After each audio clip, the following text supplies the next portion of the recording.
नमस्कार दोस्तों, आप सभी का स्वागत है टारगेट वॉरियर्स के यूट्यूब चैनल में। प्रिय व्यूअर्स, यह टारगेट वॉरियर्स यूट्यूब चैनल का PT think and solve program है। इस प्रोग्राम के अंतर्गत प्रत्येक दिन यूपीएससी और स्टेट पीएससी से संबंधित 10 प्रश्न व्याख्या सहित उत्तर के साथ दिए जाएंगे। हमें आशा है कि यह प्रोग्राम आपकी तैयारी में मददगार साबित होगा। धन्यवाद। चलिए शुरू करते हैं पहले क्वेश्चन से। सुरेंद्र नाथ बनर्जी के नेतृत्व में इंडियन लिबरल एसोसिएशन की स्थापना की गई। इस संगठन की स्थापना किस घटनाक्रम से संबंधित है? Option A Rowlatt act, B Champaran Satyagraha, C Jallianwala Bagh हत्याकांड और डी मॉन्टेग्यू चेम्सफोर्ड सुधार से के प्रस्ताव से। 5 सेकंड है आपके पास। तो दोस्तों, इसका सही आंसर होगा डी मॉन्टेस्क्यू चेम्सफोर्ड सुधार के प्रस्ताव में। इसकी व्याख्या की बात करें तो भारत सचिव मॉन्टेस्क्यू तथा वायसराय लॉर्ड चेम्सफोर्ड ने 1918 में संविधान सुधारों की योजना सामने रखी, जिसके आधार पर 1919 का भारत सरकार कानून बनाया गया। अगस्त 1958 में भारतीय राष्ट्रीय कांग्रेस ने मुंबई में एक विशेष सत्र बुलाया ताकि सुधारों के प्रस्ताव पर विचार किया जा सके। इस सत्र में कांग्रेस के अधिकांश नेताओं ने इन प्रस्तावों को निराशाजनक और असंतोषजनक बतलाकर प्रभावी स्वशासन की मांग रखी थी। सुरेंद्र नाथ बनर्जी के नेतृत्व में कांग्रेस के कुछ नेता सरकार के इस प्रस्ताव से अस्वीकृत थे और उन्होंने कांग्रेस छोड़कर इंडियन लिबरल एसोसिएशन की स्थापना की और ये लोग उदारवादी कहे गए। चलिए अगले क्वेश्चन को मूव करते हैं। निम्नलिखित में से किनके द्वारा खिलाफत कमेटी का गठन किया गया था? 1 मोहम्मद अली, 2 सैयद अहमद खान, 3 मौलाना आज़ाद, 4 लोकमान्य तिलक। ऑप्शन है 1 और 2, बी केवल 2 और 4, सी केवल 1 और 3, डी केवल 2, 3 और 4। 5 सेकंड है आपके पास। तो दोस्तों, इसका सही आंसर होगा सी केवल 1 और 3, मोहम्मद अली, मौलाना आज़ाद और इसके साथ ही शौकत अली तथा हकीम अजमल खान और हसरत मोहानी भी खिलाफत कमेटी के सदस्य थे और खिलाफत कमेटी ने देशव्यापी आंदोलन छेड़ा, जिसे हम खिलाफत आंदोलन के नाम से जानते हैं। चलिए अगले क्वेश्चन को मूव करते हैं। राम प्रसाद बिस्मिल और अशफाक उल्लाह खान को फांसी किस षड्यंत्र केस के तहत दी गई थी? ए दिल्ली षड्यंत्र केस में, बी केंद्रीय विधानसभा में बम फेंकने के केस में, सी अंग्रेज कैप्टन सैंडर्स की हत्या के केस में, डी काकोरी षड्यंत्र केस में। 5 सेकंड आपके पास। तो दोस्तों, इसका सही उत्तर होगा डी काकोरी षड्यंत्र केस में। अगस्त 1925 में क्रांतिकारियों ने लखनऊ के पास काकोरी गांव में चलती ट्रेन से सरकारी खजाने को लूट लिया।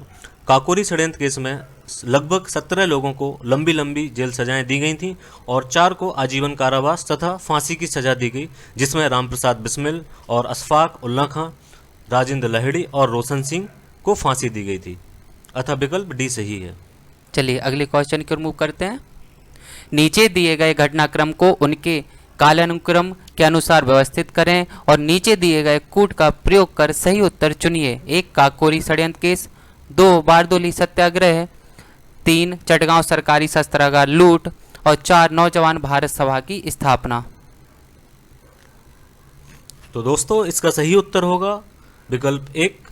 तो सब हम व्याख्या की बात करें तो काकोरी षड्यंत्र केस 1925 में, बारदौली सत्याग्रह सरदार वल्लभ भाई के नेतृत्व में 1928 में तथा चटगांव सरकारी शस्त्रागार लूट सबीना विज्ञा आंदोलन के समय 1930 में हुई और भारत नौजवान सभा की स्थापना 1926 में भगत सिंह के नेतृत्व में हुई। अतः इसका आंसर विकल्प ए है। चलिए अगले क्वेश्चन की मूव करते हैं।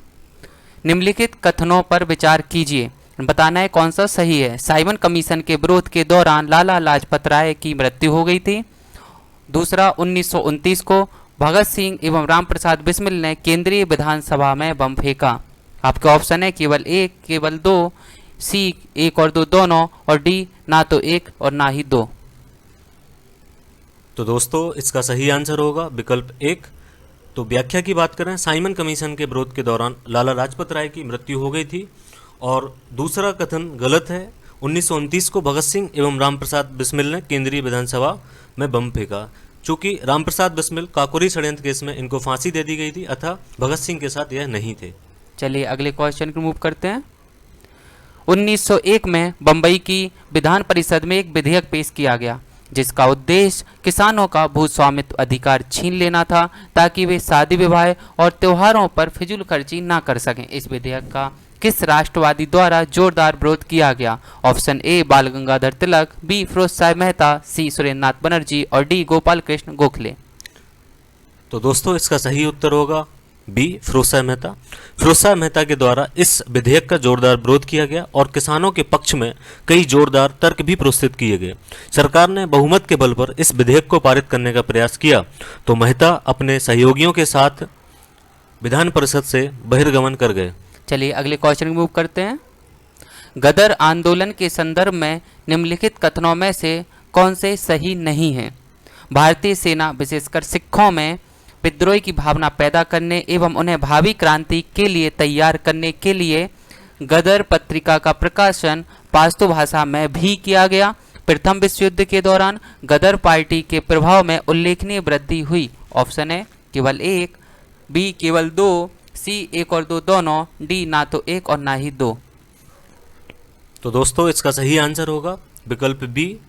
गदर पार्टी की मुख्य पत्रिका गदर पत्रिका थी। यह उर्दू, पंजाबी, मराठी, अंग्रेजी, हिंदी और गुजराती तथा पाश्तो भाषा में भी की जाती थी। चलिए अगले क्वेश्चन की ओर मूव करते हैं। भारत में मजदूर आंदोलन के संदर्भ में क्या सही है? शशिपाद बनर्जी ने अपने साप्ताहिक पत्र दीनबंधु के माध्यम से मजदूर वर्ग को शिक्षित करने का प्रयास किया। बी कांग्रेस के दूसरे अधिवेशन में दादाभाई नौरोजी द्वारा मजदूरों की समस्याओं पर विचार किया गया। सी बंगाल विभाजन के दिन बंगाल के मजदूर वर्ग ने हड़ताल रखी। डी राष्ट्रीय अखबारों ने भारतीय सूती कपड़ा मिलों में हड़ताल का समर्थन किया। तो दोस्तों इसका सही आंसर होगा विकल्प सी। बंगाल विभाजन के दिन बंगाल के मजदूर वर्ग ने हड़ताल रखा था। शशिपाद बनर्जी ने 1870 में इनकी मासिक पत्रिका भारत श्रमजीवी का प्रकाशन किया तथा दीनबंधु पत्रिका का प्रकाशन नारायण मेघजी लोखंडे के द्वारा किया गया था। चलिए अगले क्वेश्चन की ओर मूव करते हैं। भारत छोड़ो आंदोलन के संदर्भ में निम्नलिखित कथनों पर विचार कीजिए। इनमें से कौन से गलत हैं ये बताना है। सामवादियों ने इस आंदोलन का समर्थन किया जबकि हिंदू महासभा और मुस्लिम लीग ने इसका विरोध किया। 2 सभी प्रमुख नेताओं की गिरफ्तारी के बाद सरोजिनी नायडू ने कांग्रेस के सत्र की अध्यक्षता की। 3 उस समय व्यापक स्तर पर सांप्रदायिक हिंसा हुई। ऑप्शन है ऑप्शन ए केवल 1, ऑप्शन बी 1 और 2, ऑप्शन सी 2 और 3, ऑप्शन डी 1, 2 और 3। तो दोस्तों इसका सही आंसर होगा विकल्प डी 1, 2 और 3। यह तीनों ही विकल्प गलत हैं क्योंकि साम्यवादियों ने इस आंदोलन का समर्थन नहीं किया था, विरोध किया था और हिंदू महासभा तथा मुस्लिम लीग ने भी इसका विरोध किया था।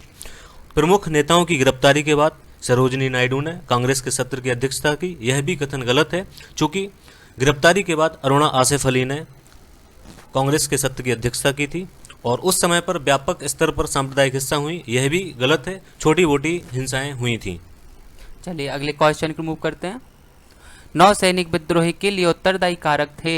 1 नस्लीय भेदभाव, 2 वरिष्ठ अधिकारियों द्वारा दुर्व्यवहार, 3 INA मुकदमा, 4 बेवेल योजना। आपके ऑप्शन है केवल 1, 2 और 4, केवल 2, 3 और 4, केवल 1, 2 और 3 और ऑप्शन डी केवल 1 और 2। तो दोस्तों इसका सही आंसर होगा विकल्प सी 1, 2 और 3। चलिए अगले क्वेश्चन को मूव करते हैं।